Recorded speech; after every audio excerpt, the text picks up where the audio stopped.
Good afternoon and welcome to this press conference of the International Observer Mission to the Parliamentary elections in Moldova. Welcome to all of those of you who have come in person, as well as those who are joining us online. You're all very welcome. Up here on the podium, we have representatives of the OSCE Parliamentary Assembly, the Parliamentary Assembly of the Council of Europe, the European Parliament, and the OSCE Office for Democratic Institutions and Human Rights. We'll begin with some brief statements from the podium, and there will then be plenty of time for your questions. I first give the floor to Paula Cardoso, who is Special Co-ordinator and leader of the OSCE Short-Term Observer Mission.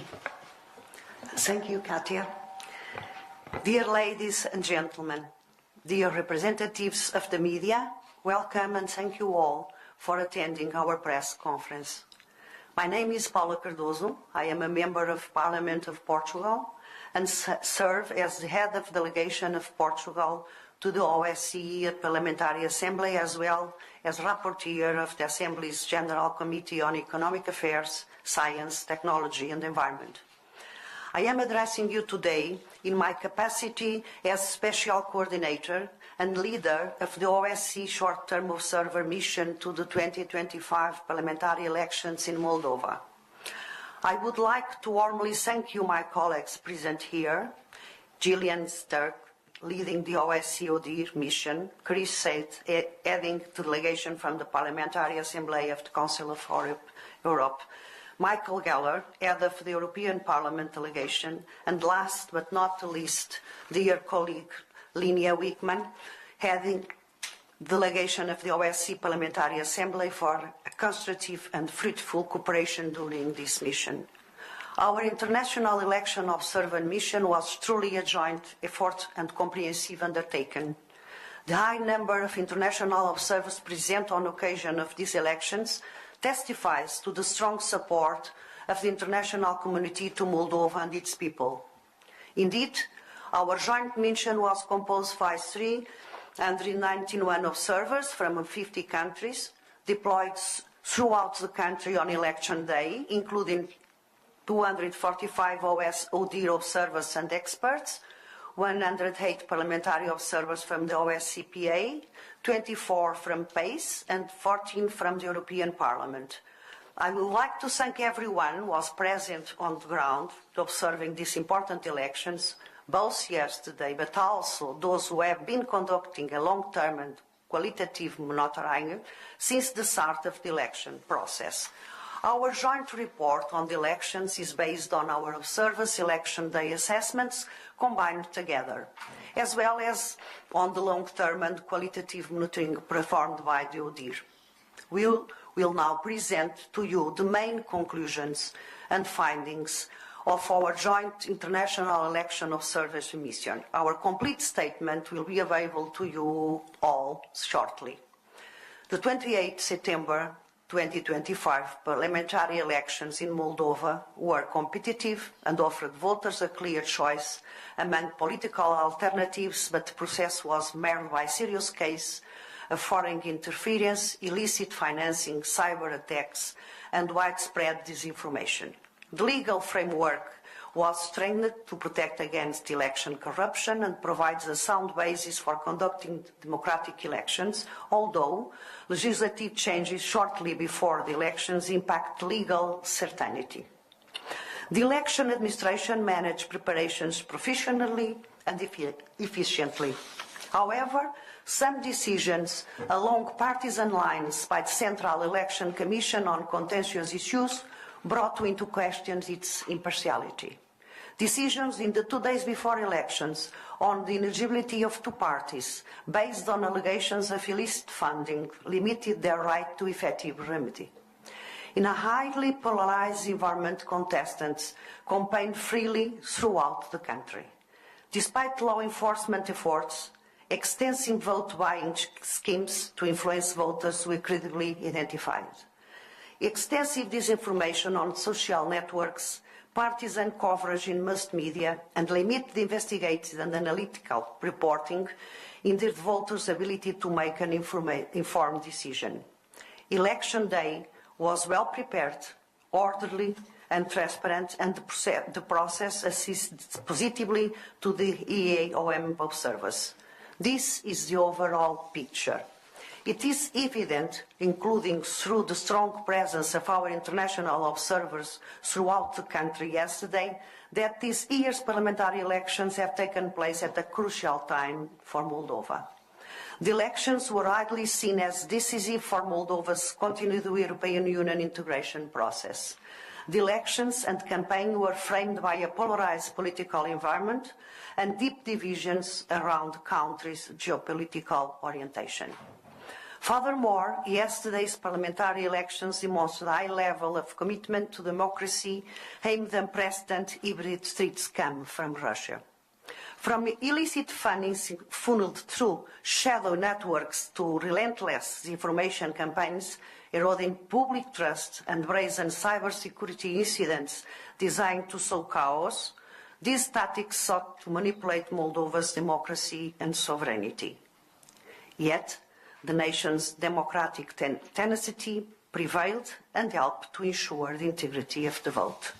I would like to commend the authorities and the people of Moldova for their resilience in the face of this unprecedented level of hybrid threats. Although polarization remains characteristic of the political scene in Moldova, voters were provided with a real choice between a variety of political voices. The campaign was competitive and contestants were able to campaign freely throughout the country.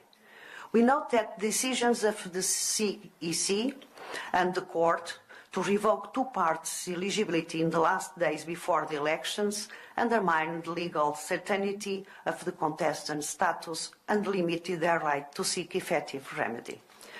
The Central Election Commission otherwise managed the technical preparations of these elections professionally and efficiently.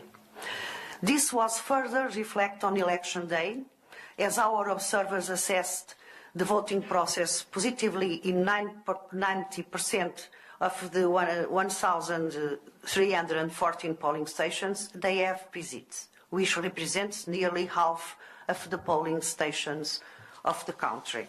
I would like to take a moment to particularly commend the women and men of this country who in big numbers administered the elections in polling stations yesterday and contribute to carrying out the country's democratic effort. It is my sincere hope for the people of this country that the leadership elected yesterday will effectively tackle the challenges facing the nation and bring Moldova ever closer to its declared goal of EU membership. I would like to thank the authorities of Moldova for their cooperation during this mission and also share my heartfelt gratitude to the people of this country who offered a very warm welcome to our observers on election day. Now I would like to pass the floor to my colleagues and partners so they may also share their assessments and impressions with you. Thank you all for your attention. Thank you very much. We now move to Chris Said, who heads the PACE delegation. Thank you, Katja. Good afternoon, ladies and gentlemen. As Katja said, I am Chris Said, coming from the Parliament of Malta.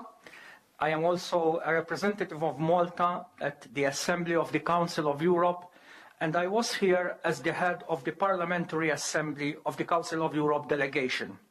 So, as the head of this delegation, allow me to share our findings on yesterday's parliamentary elections that were held here in the Republic of Moldova. The delegation of PACE of the Council of Europe consisted of 25 persons coming from 18 European countries, and we closely collaborated with our partners from OSCE ODIHR, OSCE Parliamentary Assembly, and the European Parliament. And I want to thank them warmly for their constructive cooperation. Yesterday we observed a calm, orderly election across the country. Our 12 teams from PACE visited polling stations in Cricova, Orhei, Rezina, Straseni, Aninoi, Singera, and many others, including, of course, Chișinău.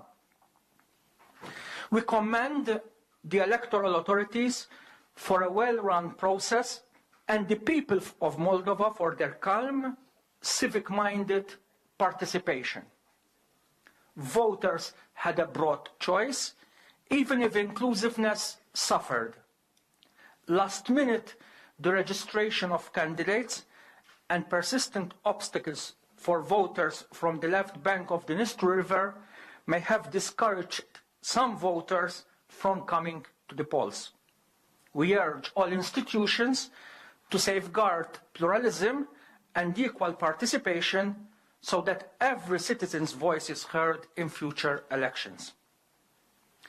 These elections also demonstrated the resilience of Moldovan institutions and showed that even under unprecedented foreign interference and coordinated disinformation, this cannot derail Moldova's European path, which was endorsed last year in the EU-related constitutional referendum.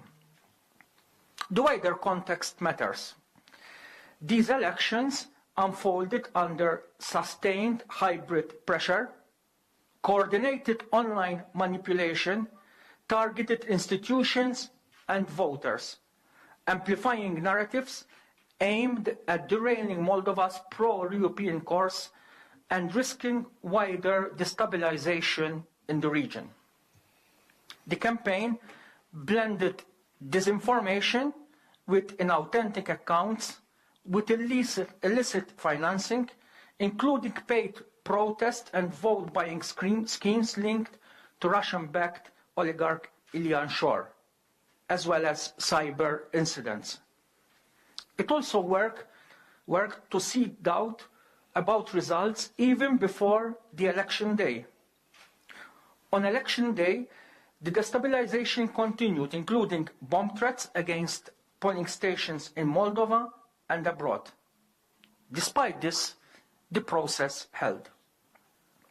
Moldova has now concluded its super-cycle elections, from regional to presidential, passing through the constitutional referendum and now the parliamentary elections. The newly elected authorities have received a new mandate to continue on the reform path. So our immediate recommendations to them are straightforward. First, protect inclusiveness and legal certainty.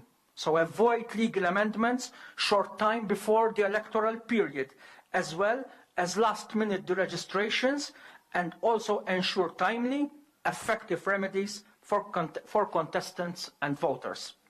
Secondly, guarantee equal participation. Remove practical obstacles for citizens from the left bank and improve information and access for all voters at home and abroad. The third, counter malign interference in a more robust way. Expose disinformation and illicit financing, strengthen cyber resilience, and do so without chilling legitimate debate. Fourth and last, maintain transparency through the finish. Let results be finalized and any complaints adjudicated according to the law with full public accountability. The people of Moldova showed composure in a difficult environment. That civic maturity, matched by institutional restraint and fairness, is the best answer to those who seek to undermine democratic choice. Thank you very much. Thank you very much indeed. We now move to Linnéa Wickman, who heads the OSCE PA delegation. Thank you very much, and good afternoon, everyone. My name is Linnéa Wickman. I am a member of the Swedish Parliament. And this past week, I had the pleasure of leading a delegation of 108 observers from the OSCE Parliamentary Assembly, which included 79 members of parliament from 34 OSCE countries. We observed voting throughout Moldova. In addition to Chisinau and its region, we were also in and around Balti, Cahul, Comrat, Orhai, Edinet, Soroca, and Resina, among other places. And personally, I had the opportunity to observe the process in the capital, in Gagauzia, near the Ukrainian border and places in between. I want to warmly thank all those that I met yesterday. Your dedication and hard work was key to delivering a smooth and successful election day. On behalf of the OSCE Parliamentary Assembly, I fully endorse the statement of the preliminary findings and conclusions that we are presenting here today. I also want to thank our colleagues from the European Parliament, from the Council of Europe and the OSCE ODIHR. Our teamwork, it really shows how vital international cooperation is for fair and transparent elections. And as my colleagues have already stressed, and as the strong presence of international media here today also shows, the world is watching and it deeply cares about Moldova. In recent years, this country has faced sustained disinformation campaigns, cyber attacks of an unprecedented scale, and other hybrid warfare tactics coming from Russia. And these efforts specifically targeted Moldova's institution to undermine the people's confidence in their future. Yet, despite these challenges, we have witnessed in the weeks and months leading up to these elections a steadfast commitment to transparency and safeguarding the integrity of the electoral process. And this commitment was not only due to proactive measures by the authorities, but also thanks to citizens exercising their right to vote. As a young woman engaged in politics, I was particularly heartened to see so many women and young people playing key roles in managing the elections. Women will also make a substantial part of the new parliament here in Moldova and will continue to drive progress in this country. Their strong participation at all levels of political life is a clear sign of inclusive democracy, and it reflects Moldova's core values. However, vigilance remains necessary. Democratic principles must be protected by a strong civil society, independent media, and public education that counters the spread of fake news. As we exit a long electoral cycle, there is now a real opportunity to make election rules clearer and more reliable for all. Our Parliamentary Assembly stands ready to work with the Moldovan authorities, particularly with the Parliament, to follow up on the observations that we have made. And in closing, I would like to emphasize once again that the large presence of international observers this week clearly demonstrates the global community's strong and ongoing commitment to supporting Moldova on its democratic journey. Thank you. Thank you very much. We now move to Michael Gahler, who heads the EP delegation. Please go ahead. Doamnelor și domnilor, bună ziua. Ladies and gentlemen, good afternoon. My name is Michael Gahler. I'm the head of the delegation of the European Parliament. I'm honored to address you again on behalf of the European Parliament Election Observation Delegation, as was the case last year. The delegation is composed of 7 members from 5 countries and 5 political groups. I would also like to thank the Moldovan authorities for inviting us, elected representatives of the European Union, to observe these crucial elections. Our presence is once again a strong sign of commitment from our institution. Our delegation is part of the OSCE ODIHR International Election Observation Mission. Before I get to our impressions on yesterday's vote and the overall circumstances in which these parliamentary elections took place, I would like to thank the head of the EU delegation in Chisinau, Ambassador Ivona Piurko, Ambassador Jillian Stirk, head of the OSCE ODIHR Election Observation Mission, Special Co-ordinator Paula Cardoso, leader of the OSCE Short-Term Observer Mission, my dear colleague Chris Said, head of the Parliamentary Assembly of the Council of Europe delegation, and my dear colleague Linnéa Wickman, head of the OSCE PA delegation. The European Parliament delegation fully subscribes to the statement of preliminary findings and conclusions of the International Election Observation Mission. Unfortunately, the full-scale Russian war of aggression against Ukraine is still ongoing and sets the scene for the entire region and increasingly beyond. Yesterday we observed an electoral process conducted smoothly and without notable irregularities. This can be attributed to the high level of competence demonstrated by the electoral staff, the large majority of whom were women, who performed their duties professionally. On Sunday, our delegation observed the vote in many locations, apart from Chisinau, in Aneninoy, in Komrat, Varnitsa, Dancheny, and many others. The counting process was professionally handled, but was hampered by one late Court of Appeals decision to exclude one party. This led to a lack of guidance on how to properly handle the situation. And while cherishing the independence of the judiciary, it might perhaps be advisable that authorities that take decisions that are to be scrutinized by a court consider a certain timeline for timely implementation of such verdicts. Coming to the substance, let me make one point very clear. We all fully respect the freedom of choice of the people of Moldova to determine their own future, but the Russian Federation does not.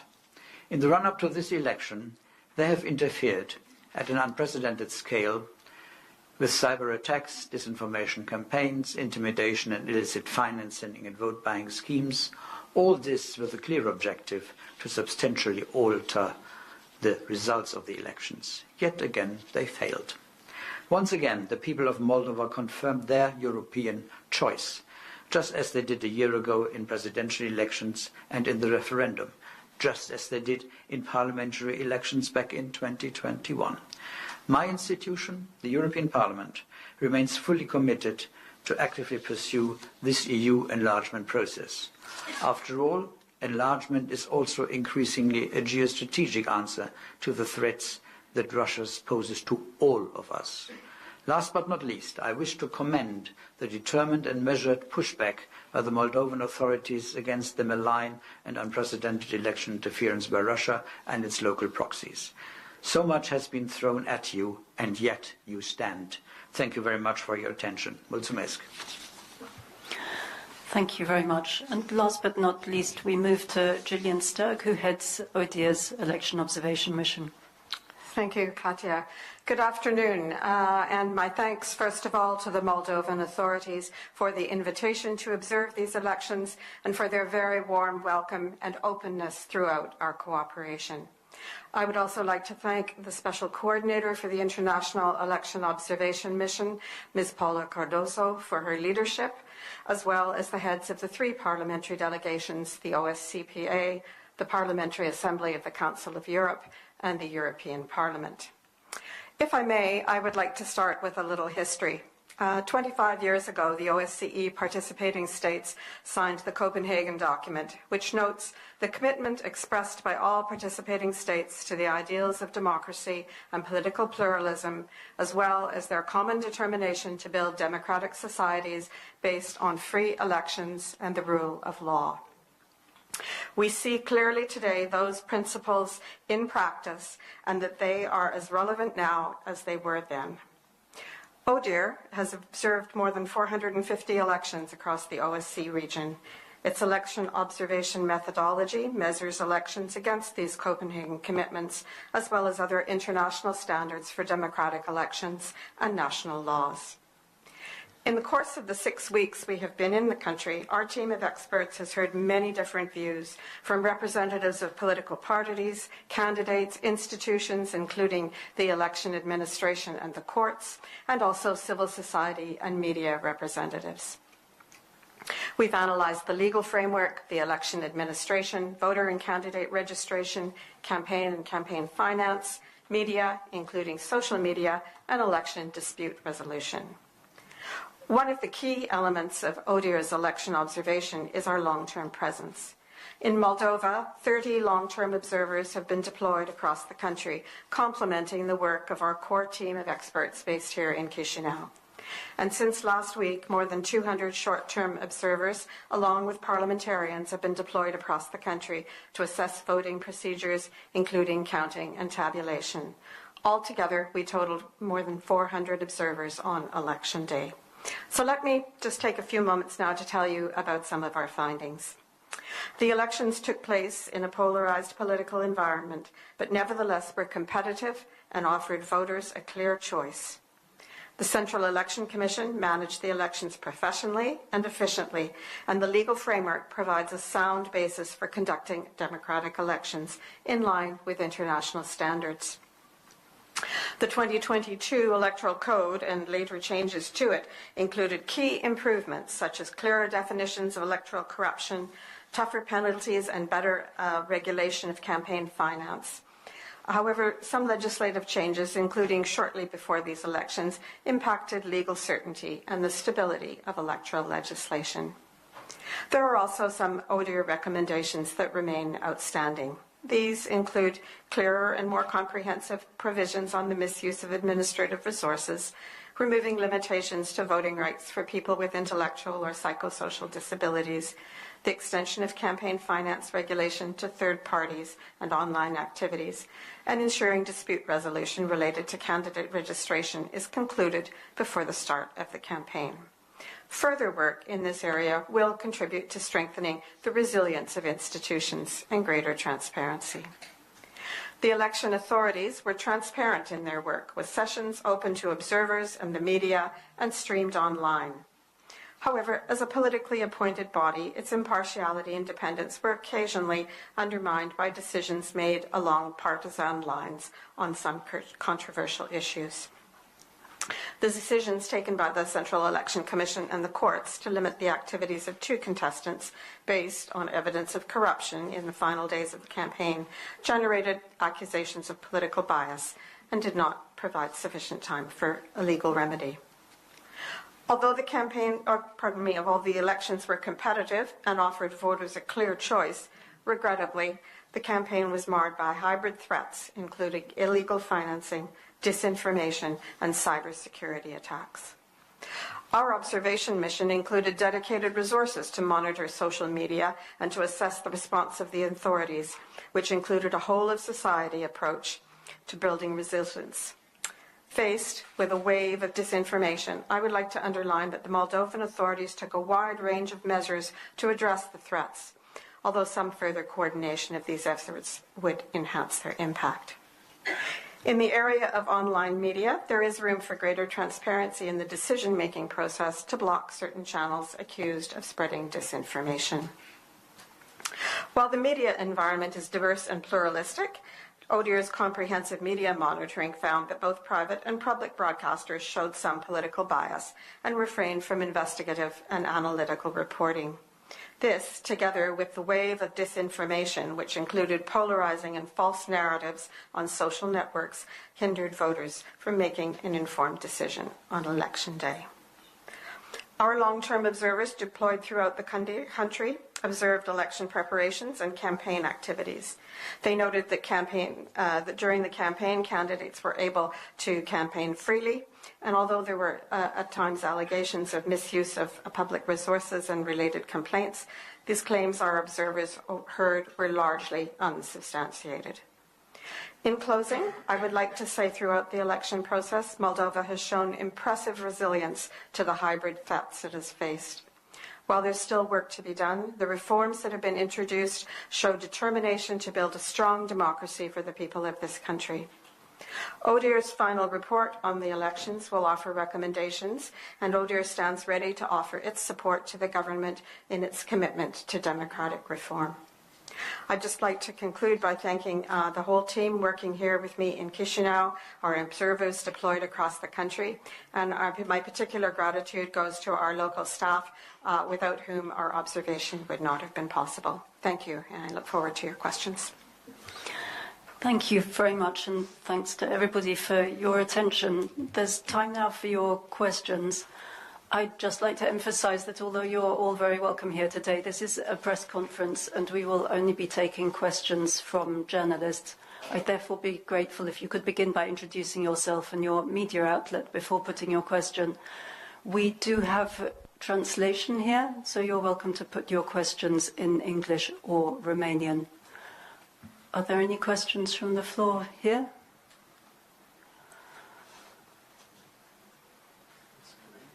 I do not see any, but I'm pretty blinded by the lights here at the front.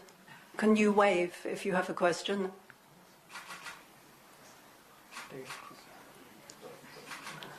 Really, no questions? Okay, then we look online.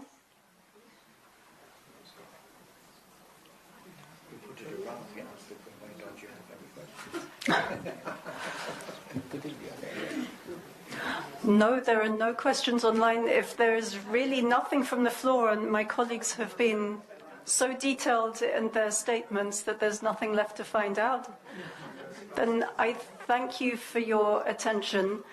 The report, as well as the press release in both language versions, will be available on your way out and are also published on ODIHR's website.